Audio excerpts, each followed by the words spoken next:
superior man and woman, has psychic attunement to the environment, and he sees everything with the force of a biological instinct. Like a lion, he knows everything.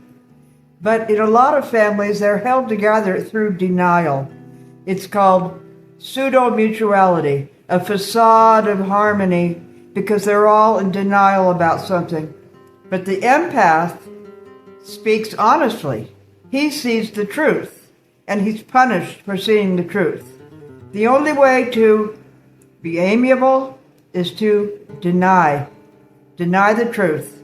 The empath just speaks what he sees, which should be obvious to everybody, but they're all in denial about it. Pseudo-mutuality. That's the problem. You have to shut up if you want to have connection.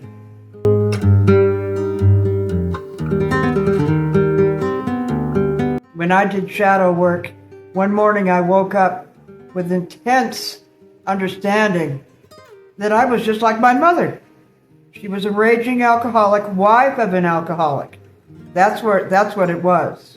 And she maladapted through using alcohol. And she was raging because of the contradictions in the system. You see, everybody blames her for what's going on. The alcoholic could be very docile. My father was very docile, generous, gentle, everybody's thought. But you see, everybody has two sides. And he would lock himself in his bedroom every day to get away from her. But, he would say things like, "Indeed, I did have an affair with my secretary on the couch at my office." And my mother would go crazy. And then he would say, "I never said that. I never said that." The contradiction would make her erupt. She didn't know how to handle contradiction. Who does? And when you have the emotional conflicts in a family system like that, it's like an atom bomb. The contradictions are so intense. The alcoholic male can be a very gentle person to the world, Jolly Jimmy to the entire world, but hell to his wife. Only she sees this, you see. He tends to take things out on her while getting along in the world. And so she goes crazy. She becomes like a savage, yelling and screaming at him. And the world thinks, gee, she's doing that to such a nice man. You see, there's nothing more intricate and cruel and unpredictable and betrayal than the alcoholic system, because it's a conduit to the devil. She's basically living with the devil, coming through him up to her. Yeah. So when I was married to an alcoholic, it was driving me wild. I mean, I'm very sensitive, triple Pisces, but that isn't, beyond that, I had adapted in childhood to an alcoholic system. That made me very sensitive, and then to marry into it. I didn't know he was an alcoholic. For 3 years, he was great, but then he resumed his drinking career. He fell into his bag. He relapsed into his addiction. I didn't know that he had drank all his life. I had no idea. And I went to the same contradictions as my mother. And I went wild the same way, a rageaholic. And I had to face this. And everybody would say, you're the problem, you're the problem. And I'd say, you have no idea. I'm not abusing him. He is the problem. He is, insulting me and all this. But they couldn't see that. All they could see was Jolly Jimmy. You see? So the wife of the alcoholic goes absolutely crazy. And I joined Al-Anon, and I gave lectures in the University of California on the wife of the alcoholic. They came from all Orange County. I had hundreds of women in there, and I got to know them. And I saw they were all suffering the same way. It is the craziest system. But I've also known wives of alcoholics who went through incredible things and commiserated with me, but then they would do a switch and go on the man's side. There's that betrayal. You see, they're not quite well. Just because somebody acknowledges a problem doesn't mean they're well. It takes years to get over a system like that. So that's why I wrote this huge dissertation on it. And wow, what a problem. What an unacknowledged problem. Bigger than I ever realized. I lived in a condominium building, and some of the wives were married to some of the salesmen who were alcoholic. And I would see the women crying every morning. You know, they were selling condominiums and they just looked like they had been crying. Oh, I relate to that so much.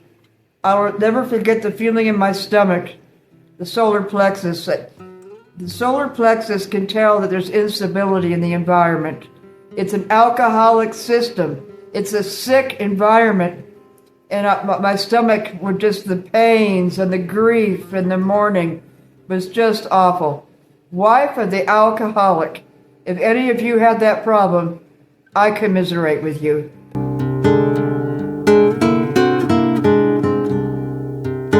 And the whole family thought that my mother was the problem. Everybody in the whole neighborhood could hear her screaming, thought she was the problem. Nobody saw my docile father. He was docile. He was in his room. They only heard her. She is the one who's blamed, and so she is the one who goes crazy with the false accusation, actually. Her problem is sensitivity. Her problem is maladapting the wrong way, not knowing how to handle the contradiction, not knowing how to handle being insulted. Your looks insulted, your age, whatever, and he's gossiping about you to cover his drinking. He's gossiping about his wife to bring her down in the eyes of the world. And so she has to deal with that. And wow, just the thought of it. What a terrible problem this is.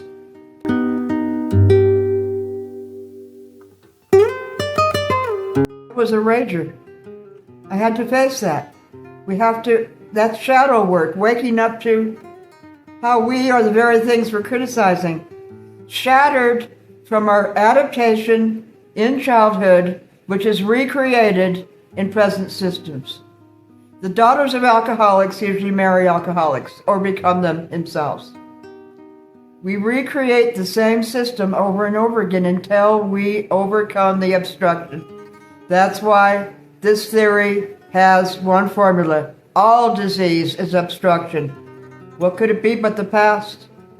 All recovery is elimination, and then all success will be attraction. Once you cut the past loose, and maybe also the system, you're clear. Now you can attract to who you truly are because you've returned to the instincts you had as a child before all this happened.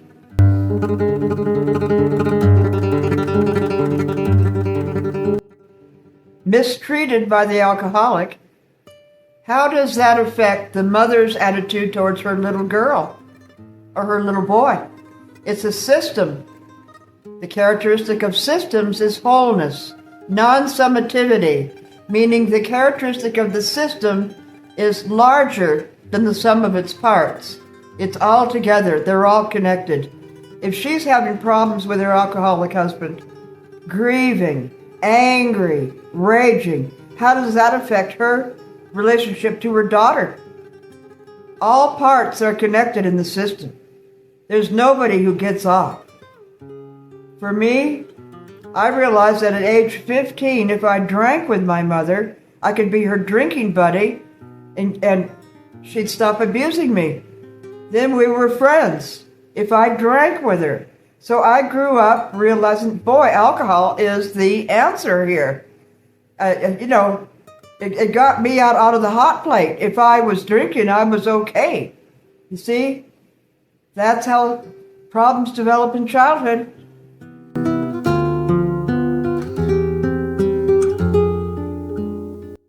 This is the problem of humanity. This is why Jesus, when he looked out to the multitudes, he had great compassion, because he knew they're all going through something in a family, in a culture, in a workplace environment, dealing with other women, dealing with other men, dealing with relationships. Especially in this sick generation, the sexual revolution, women were expected to give in, or they would be called names, having to deal with all this stuff. We're born whole, and we maladapt to the system that's awaiting us. It screws us up, we fragment, and we spend half a life getting whole and coming back to the beginning, if at all possible. Most people don't. They simply just sit in their chair with their beer, in the rocking chair eventually, and then just develop physical diseases or go on psych drugs, and they just die. I'm saying let's not do that. Let's cut everything loose. Christianity is about redemption, cutting the past loose, starting afresh, and then being a success. That means wholeness. That means attracting the right elements to who you really are. Not the bad elements that recreate the past, but new elements. And the new life, I can promise you, will be wonderful compared to the old life, which was miserable.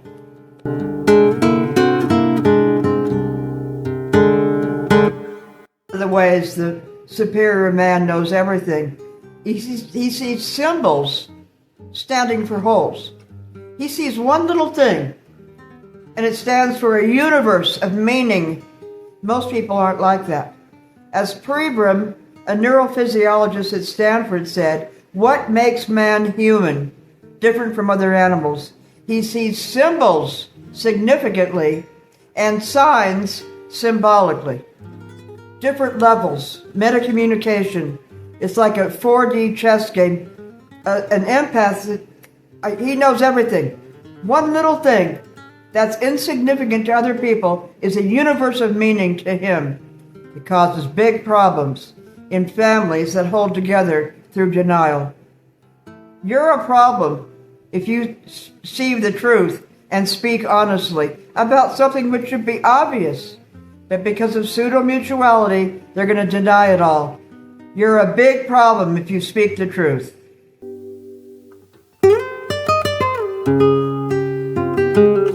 Now, shadow work, which brought me to these conclusions, like waking up one morning and realizing that I had been a rager, that I had raged at my husband. I was so upset, and I thought I had a right to it because he was cruel as hell.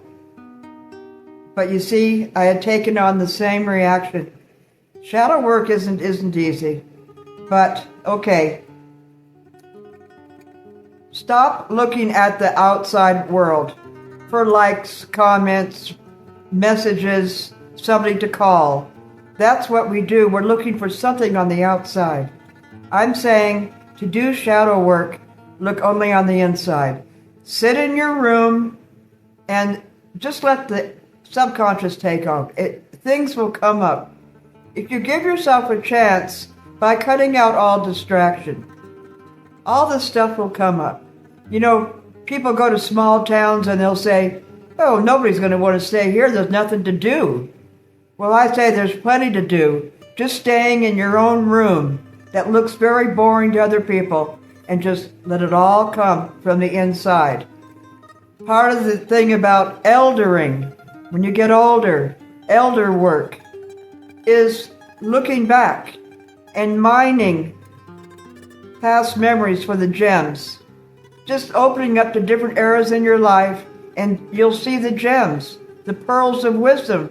Mine it, M-I-N-E, like you would a gold field. Mine it, and you will grow, grow, grow.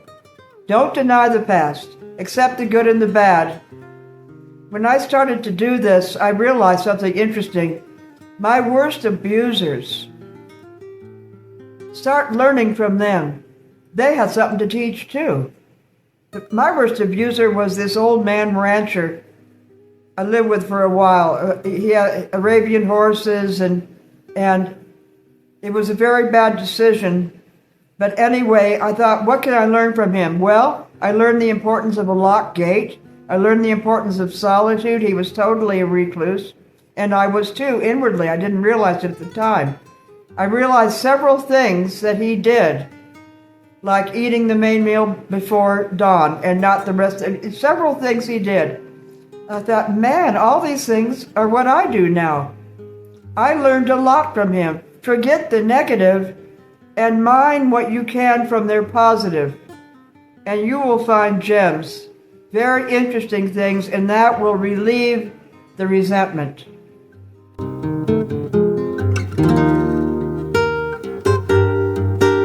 Just to fit in. When they can't, a person will deny reality, deny himself, deny what his perceptions, and that's the beginning of psychosis. To be a highly functioning, mature human being, you have to trust your own perceptions. Like a lion in the wild, it's a matter of survival to trust your own perceptions. But to be connected and part of some groups, you have to be in total denial. And you can't say what you see, even though it's obvious. Think of that. Think of the debility from that. Think of the loss and the wasted time.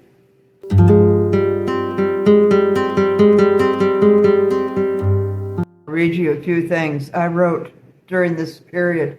You saw patterns that others denied. You saw pain they minimized. You pruned the family tree to save the roots. Save your soul by betraying the role your family assigned you. The goal is to be whole and healthy, free from the pain that was destroying you. The path to peace is through the hardest goodbye you will ever say. Yeah, you have to say goodbye to the past, because the future will be beautiful. And Paul, the greatest apostle, said his greatest achievement was to kill the past. I mean, he had been a murderer of Christians, so that he could press forward to the future. You must kill the past to press forward to the future. But mine the past for the gems, because that will build the future. It's like cleaning out a drawer. You don't clean it by moving stuff around. You dump out the whole thing and penuriously put back what you need now and not what is an anachronism, what is no longer appropriate. The same thing with the past. There are gems there. As abusive as it was, take out those gems. Don't throw out the baby with the bathwater. Take those gems, and they establish the future.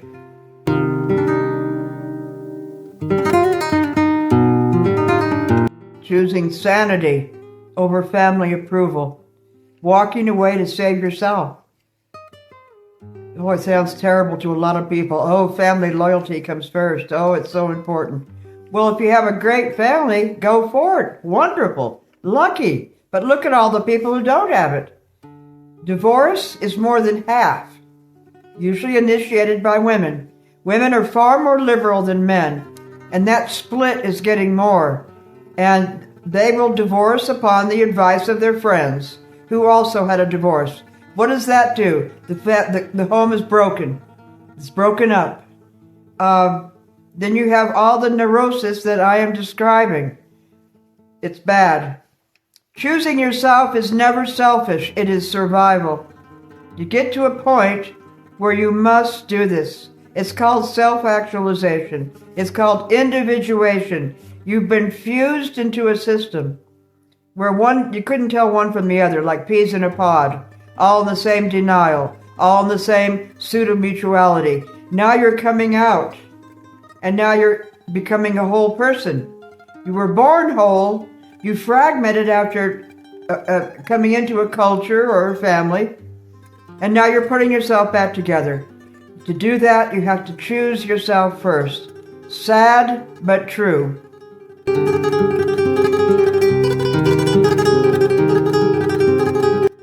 This is why emotional withdrawal is the final step in individuation. The crying, the weeping, the sick stomach, the recalling things. You know, I went through that memory after memory after memory. And then, when it was all done, I started to see what I got from people. Oh yeah, she taught me that. Oh yeah, He did that. Started to put things back in the drawer that were gems. Now you're at the final step of individuation. You throw it all out, you put the gems back. Now you go into the future. Wonderful.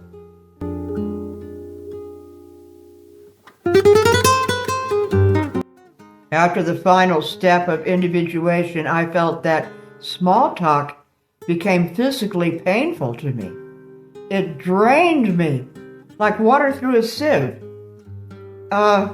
You notice certain things about yourself that are going to have to change.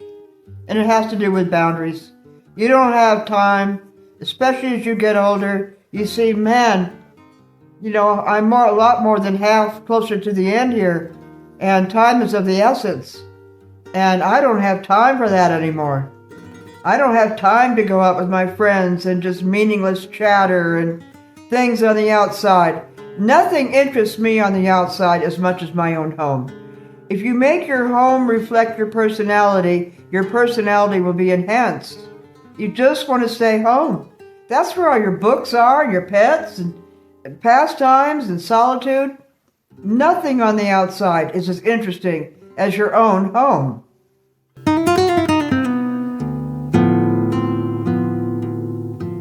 What's happening there is your psychology, your psyche, is rejecting energy-draining things because it needs that energy for deeper things. The psyche wants to go deeper. The psyche wants to go into the subconscious. It's an ocean of interesting gems. So it rejects this meaningless crap superficiality on the surface. It's telling you, I don't want this anymore. You're wasting your time. This is meaningless dribble, trivia, chatter. And so it shuts down. Listen to your unconscious. It loves you. It wants to help you.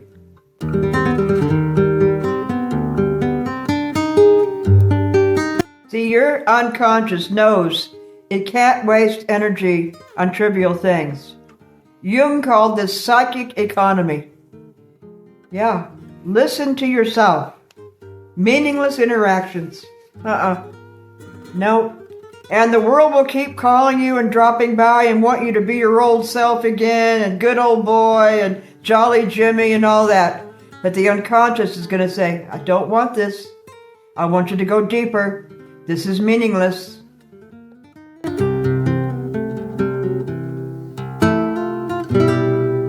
In conclusion, your psyche wants to divert all resources towards transformation. It will conserve energy, and it will take it away from meaningless chatter. It will divert all resources. It's like a wonderful system, the unconscious. As I told you, Carl Jung, he was a famous archetypal psychiatrist, a friend of Freud. It hit him one day when he went into the unconscious, and it was such a powerful thing. He quit his practice. He quit everything he was doing to just, I think he played with blocks in his backyard, just trying to figure out all these things that were coming up, the unconscious. It took him a couple years. That's how deep this thing is. Allow it to happen. Most people, 99%, never even open up to something like this. They exist on the superficial level their whole lives.